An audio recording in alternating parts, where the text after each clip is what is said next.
Meher Baba says, I have come to sow the seed of love in your hearts, so that in spite of all superficial diversity, which your life in illusion must experience and endure, the feeling of oneness through love is brought about amongst all nations, creeds, sects, and castes of the world. Today's topic was inspired by our dear Ramin's questions and reflections of last time, because we speak very freely of getting close to our beloved, and we try to ignore all the difficulties.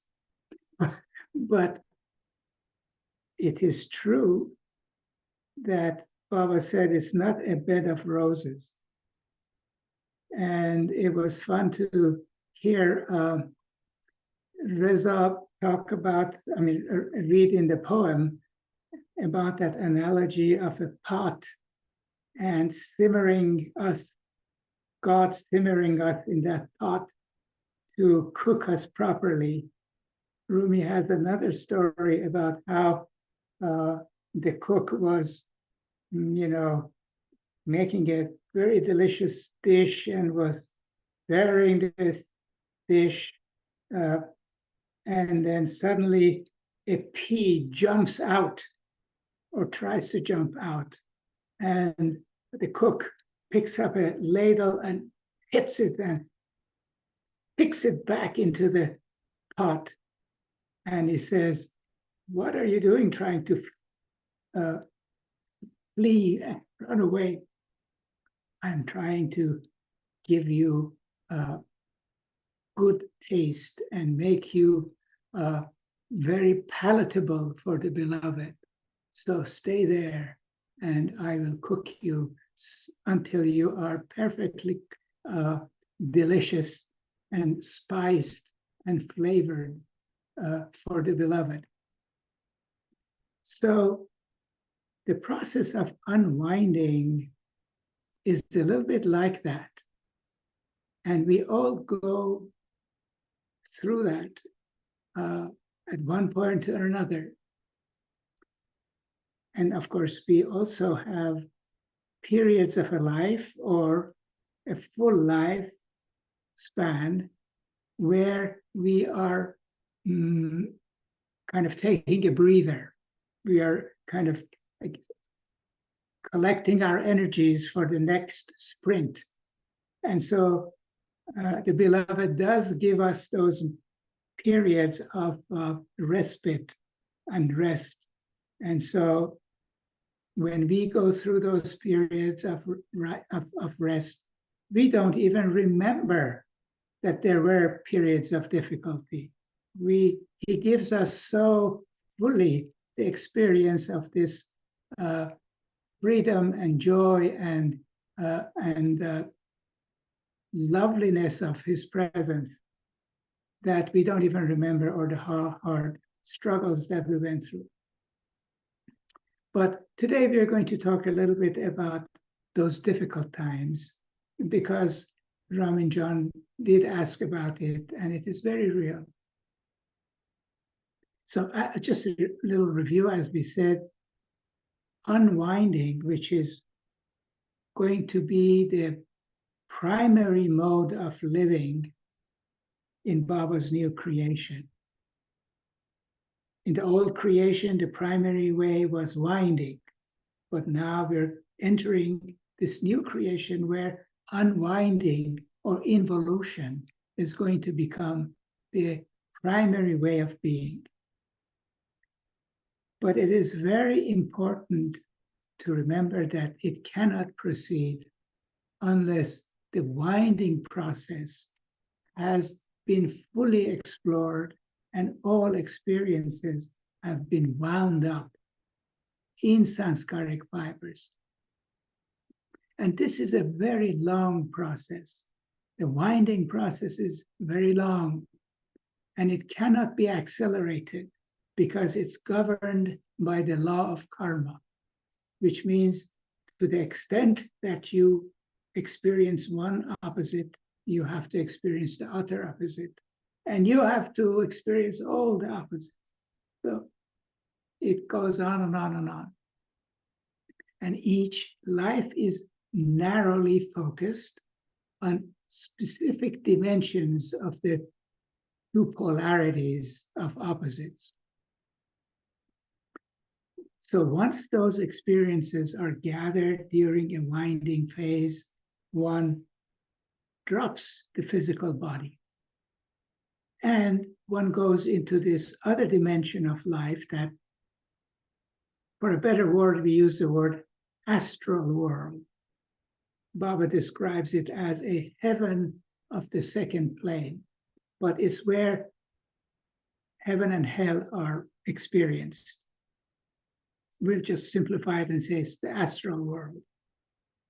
In the astral world, those experiences are reviewed and consolidated, and one begins to understand the impact of one's behavior and life on others, and realizes what was missing and what was not done properly.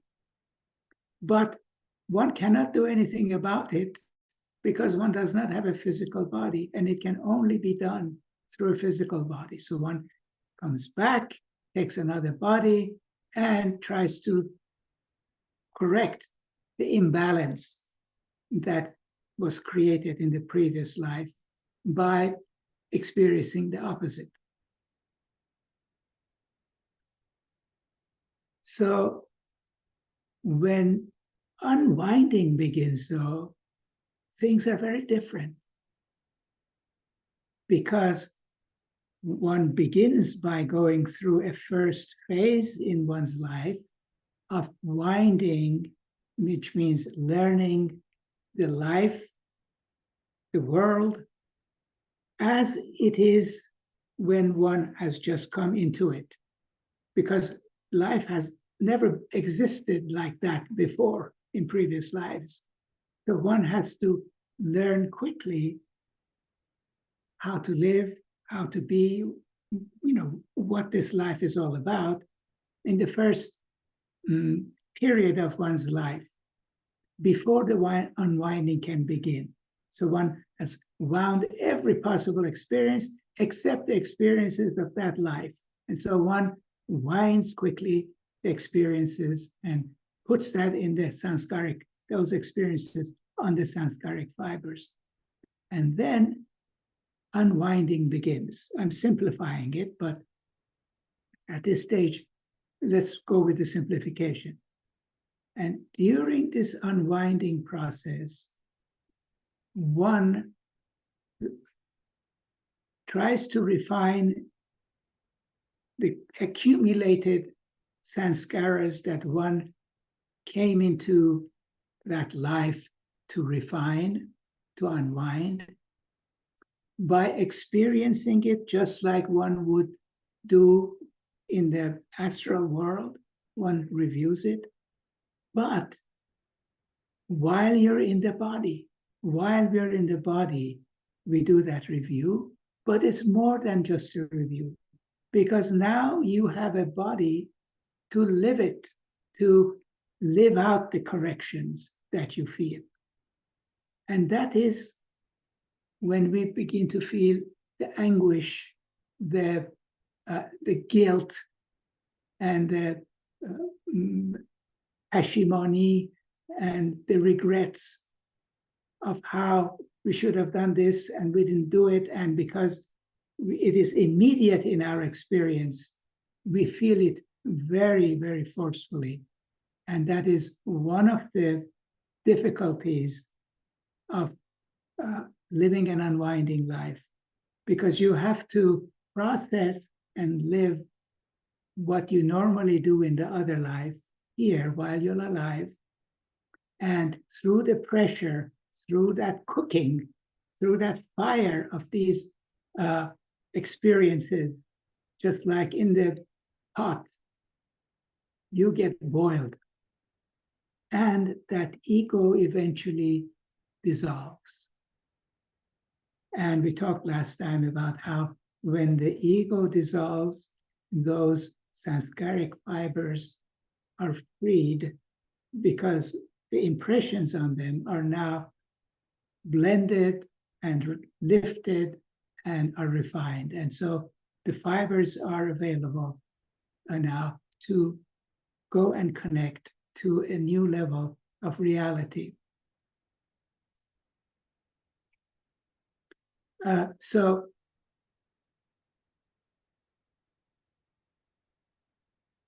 how do we do this in the unwinding phase without rewinding those sanskaras? Well, it is done in the same way that Reza read about. It is done through the heart. If we recognize that God is the author of every sin and of every virtue, then we don't think that it is ours. So the way that during the unwinding phase, we can gradually get free of the experiences is through the heart, through the offering, through love of good and bad to the author of good and bad. Because during the unwinding, all the experiences of the past lives resurface, and we even act them out sometimes. So the way to kind of free ourselves from it, what we do is that we offer it to God. We think that it is all in the action, but as Baba said in his message to Balnatu, as read by Reza, it is through that offering of it to the beloved, by keeping constant company with him in a natural way, not in a forceful, unnatural way, but is like a constant companion. He's there. All we have to do is to just know, oh yeah, he's there, he's there. And I'm sorry, Baba, I shouldn't have done this, but I did it. And some people like to say the repentance prayer. And it is through this recognizing that this was not the right thing to do and trying to offer it, not to keep it to ourselves that this is my bad, because it's not my bad, it's God's bad. And recognizing that it belongs to God, and so giving it to, He's using us to process what sanskaras need to be processed, which belong to God. They don't belong to us. We borrow it, and we aid God in purifying them. So this ego, this thing that we call the ego, and that it dies during the unwinding phase, is made out of sanskaras that we are born with. And it is a structure. The physical body, Baba describes in God Speaks, congeals around these sanskaric fibers. And so the ego is nothing but these impressions that are on these sanskaric fibers that we are born with. And then there comes a time when they're cleansed enough so that that ego dies.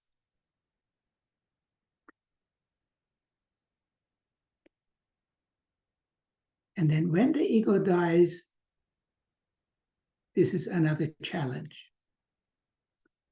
because we were used to living in a certain way, believing in certain things, feeling settled in our ways, and then suddenly it is like the rug was pulled from under us. And we find ourselves in a free fall with nothing to hang on to, because what gave us reality, that ego, that gave us an anchor, is now dissolved. And yet nothing else has replaced it yet. It will. But there is that transitional period, which is called the void, or the dark night of the soul. When we are in a free fall, we have lost our footing in the old place, but still we haven't found a footing in anywhere new. Gradually, what happens though is that we find our footing in somewhere that we did not even imagine.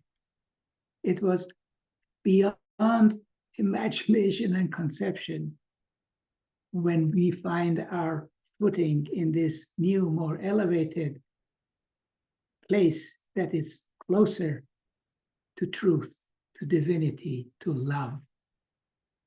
And we feel so grateful, and we just forget all that anguish and pain that we went through.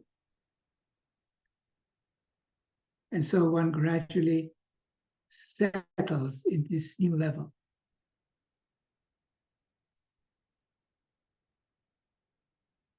Another thing to mention is that we talked about it a little bit last time, but when certain sanskaras are purified and the sanskaric fibers are released,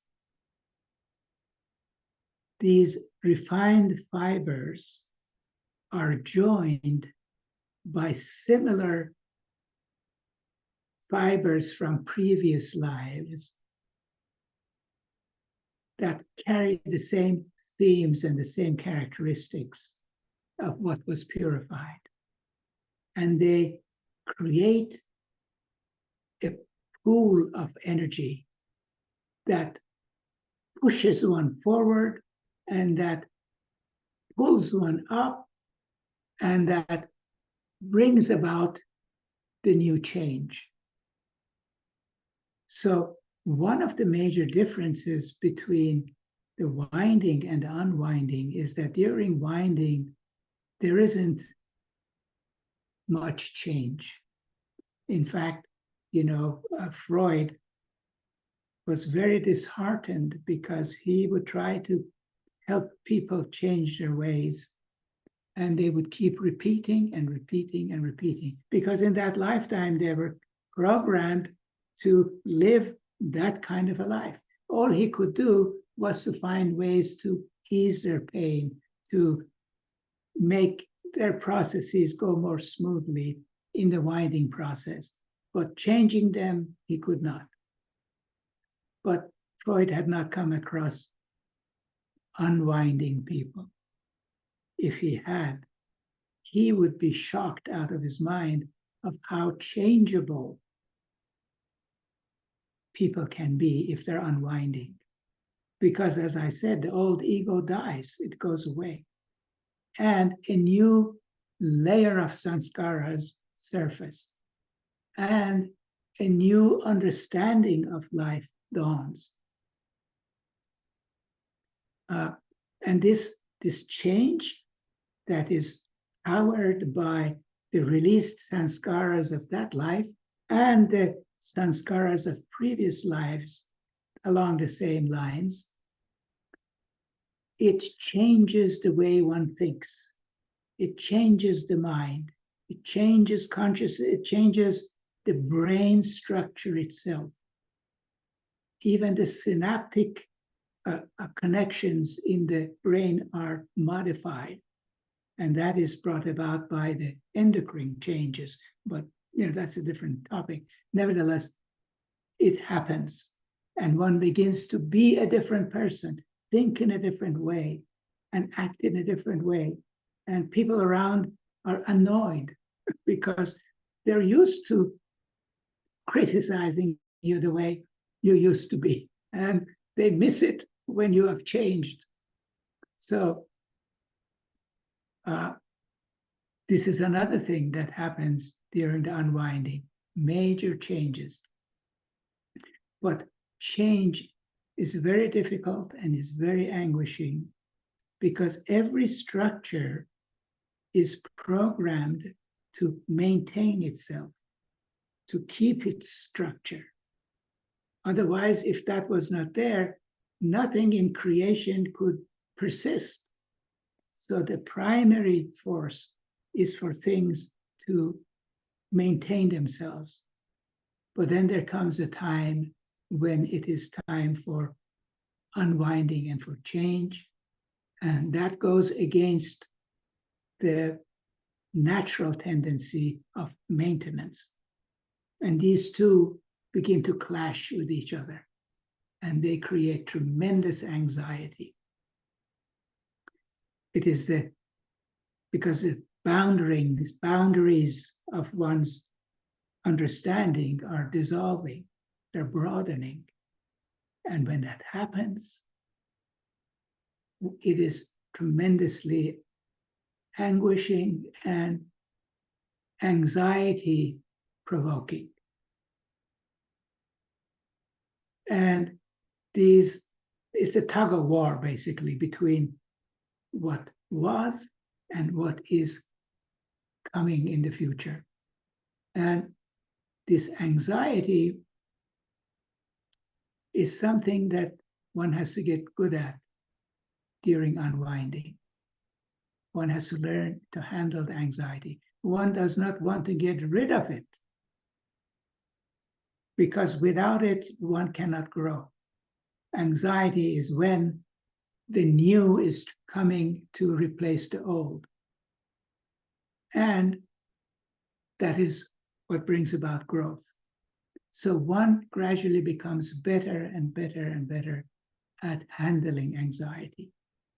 And in many, it is also accompanied by physical changes, because when the sanskaric structure around which the physical body congeals begins to dissolve and the fibers begin to loosen, it can impact the physical body, and the physical ailments are the kind of corollary of those inner changes that happen to the sanskaric fibers. People develop all kinds of sometimes very mysterious looking ailments.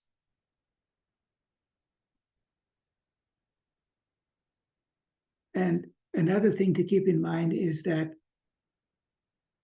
psychological treatments that can alleviate psychological pain during the winding phase will not work during unwinding.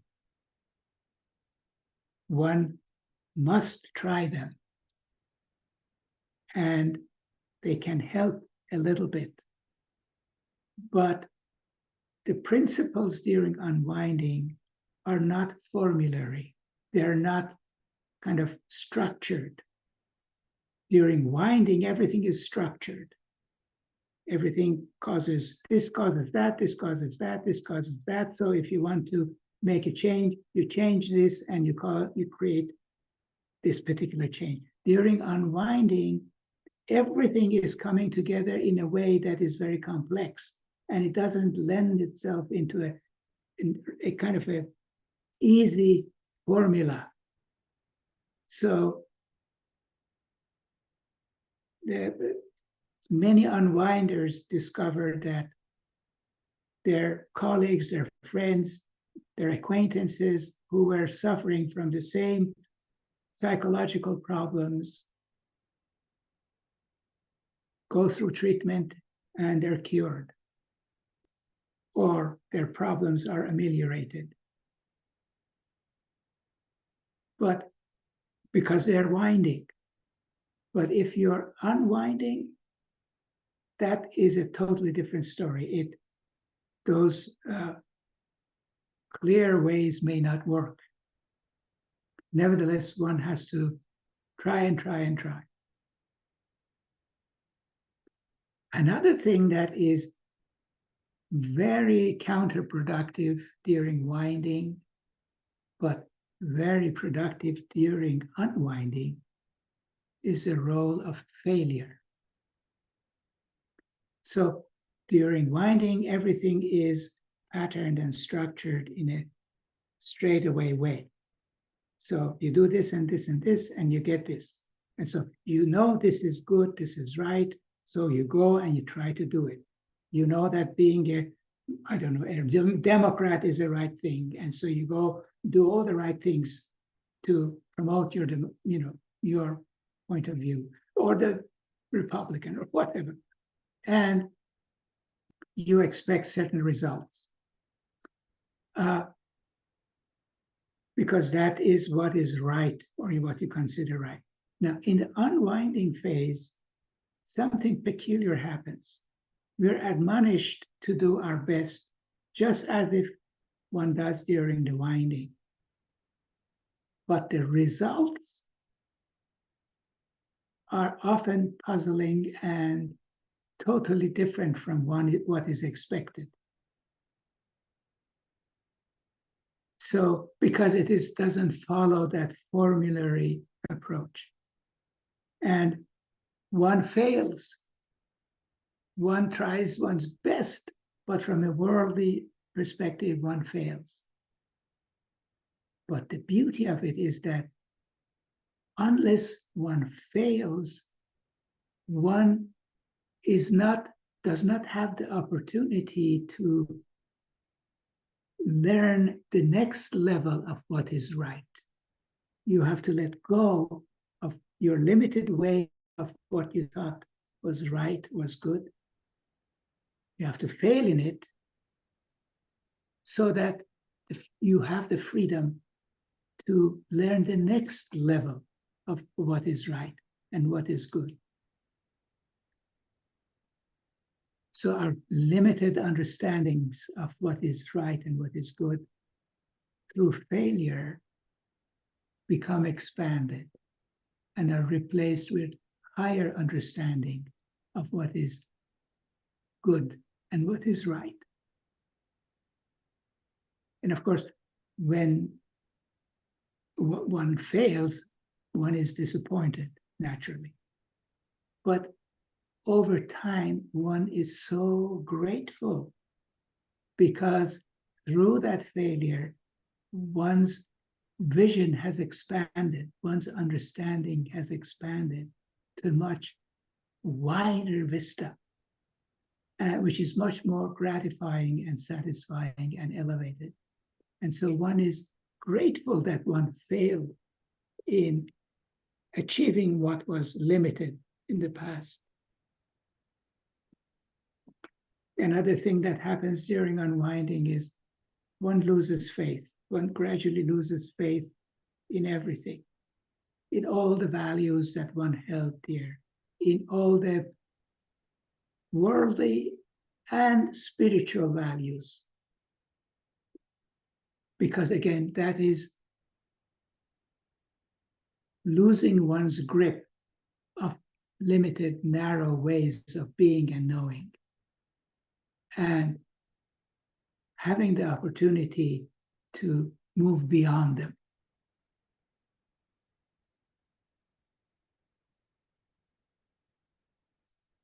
And one of the topics that I think was so beautifully brought to the fore by Bal Natu in what our dear Reza read has to do with this idea of selfishness, that a spiritual aspirant says, okay, I'm supposed to not think about myself, not to think more about other people and what is good for other people. And yet I find myself obsessed by my own progress towards God.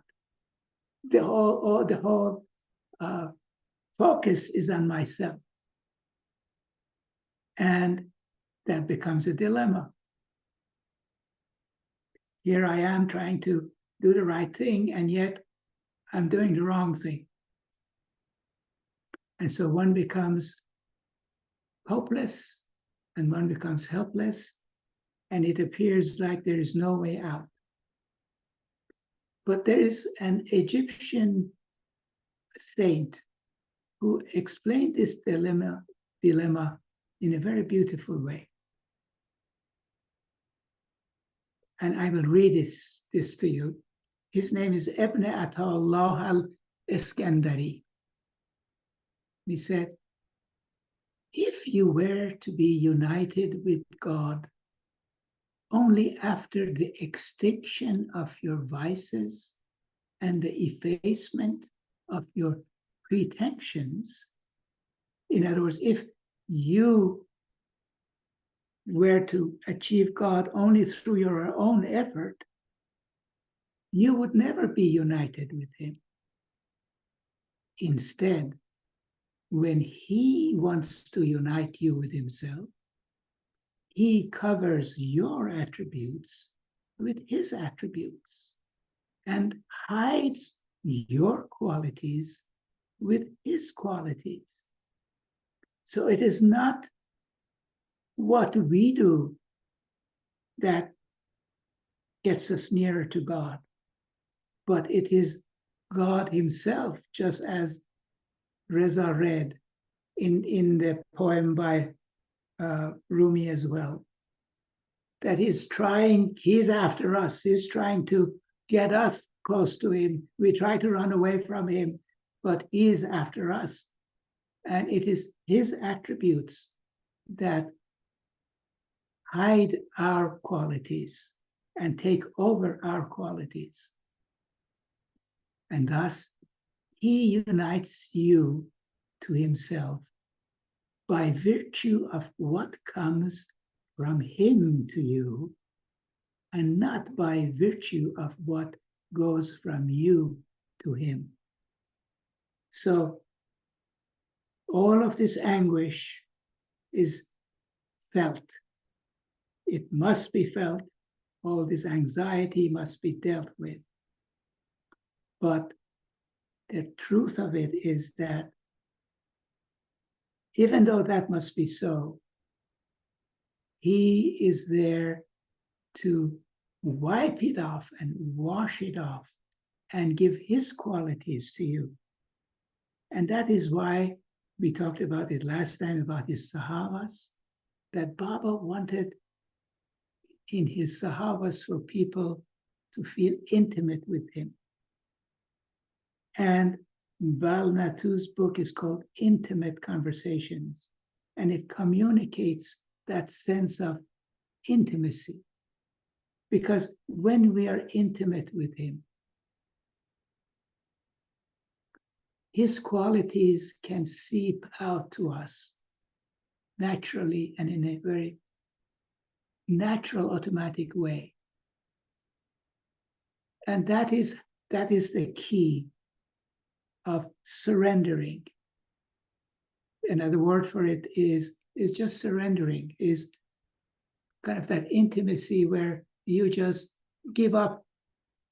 You don't have an agenda, you don't want anything, you just give up everything. You just want to be with him, and you're intimate with him. You know he is with you, and you are kind of constantly with him. And these are the moments that may happen rarely during a life of a person who is undergoing a tremendous unwinding through the anxiety and the anguish of unwinding. But there are moments when one can feel this and remind oneself of this. But of course, there are times that you try to remind yourself of this intimacy, of this closeness, but you cannot even feel it. But then gradually, as this phase, which may last days, weeks, months, or sometimes years, as it passes, then one has more and more periods of feeling this intimacy and being with him. And of course, Baba set that pattern to make it easy for us to be in his intimate sahavas as often as we could. Okay, that's all I have to say. Beautiful, Farhad. We have a question in the chat room by Elizabeth. There's a someone I know who's doing this focus on Sanskaras, and I was thinking of going, but I didn't go. And one of the things she said to read was to read the supplement 36, and in 37 it actually talks about the astral sheath as covering, as being the holder of the subtle and mental impressions between births. So and then when you enter a new body, that astral sheath goes away. This is my understanding. I'm just asking if you know more about this. And you get a different astral body, and once you get to the new body, and then. So I guess I'm interested in how the sanskaras are kind of balanced, which I know happens evidently in the second asman and heaven and hell states. Right. Which is the second plane. Mm-hmm. So I've read, I have studied creation and its causes, done Ward's thing that was about 18 sessions, and I've read God Speaks a lot. I do not know Infinite Intelligence, and I don't know much about Tiffin lectures. I have read, I think, most of In God's Hands, but I don't really understand. I haven't studied it. And of course, I've studied most of the discourses for a long time, but I haven't looked at the sanskaras recently.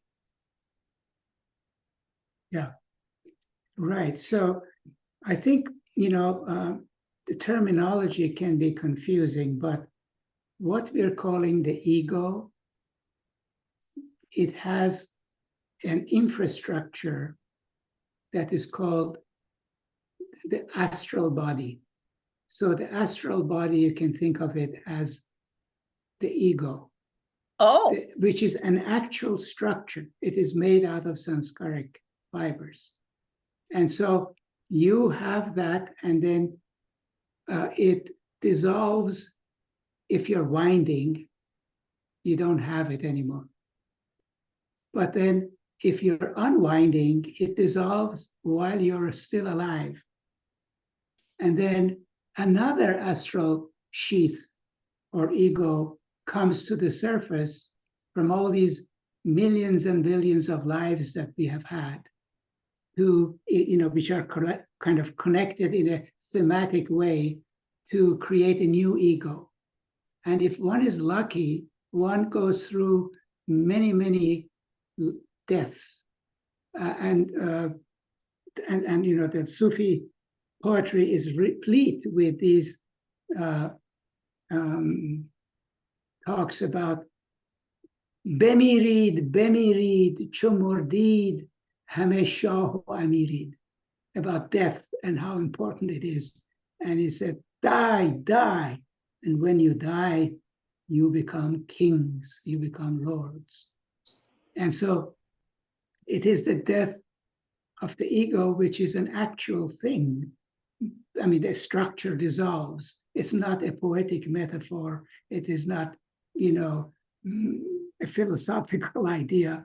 It is actually a structure that, as Baba describes it, it carries those sanskaric impressions while one is in the body, and then it can dissolve if you're unwinding while you still have a physical body. At least that's my understanding. And much of this is on the internet, and you can look this up or listen to these videos. So I'm not saying anything that's mine. We have Jill also, who has a question. So would you kind of... What I wanted to say, and it's something talked with here before with both you and Farshid, because I keep coming back to it. So I just want to mention it again, because to me, you know, we in the West tend to have, I'd say, minds that really want to explore a lot of things. And when I came to Baba, my first month at the Meher Center around Kitty, several things impressed me deeply. One was that Kitty had really mastered music. Now, I play the piano, and it took me, I'd say, 8 years of lessons to be able to play a Beethoven sonata. It was a lot of work, a lot of quiet, a lot of being alone, a lot of practicing. And that's how, with Kitty, I'd say was my first picture of the spiritual path. And one of the first discourses I read was Qualifications of the Aspirant. And there Baba says, if we don't want to, you know, to get out of mob thinking, and of course in this country we're dealing with that all over the place now, the way out of it is to learn to think creatively and critically. And being around Kitty, she always encouraged me to be alone and spend quiet times, and everything that I had to cope with, to learn to stay quiet and think it through. Now, I'm not very good at that, but I just, you know, it's just constant learning. I mean, in music, I could play Beethoven a little bit. With learning to critically think, I pretty much consider myself still in kindergarten or the first grade. So I wanted to just bring that back to you, Farhad, and what you think about that. About critical thinking? Yeah, what is? Yes, I think, you know, one of the key, I mean, I don't know these things, but I can just share with you my own perspective. Creativity is an absolute necessity in approaching divinity, because creativity means you are, just as Ramin was saying, thinking out of the box. And critical thinking is nothing but that. It is when you take things and try to pry them apart and put them together in a new way. So creativity is what expands one's horizons, what allows one to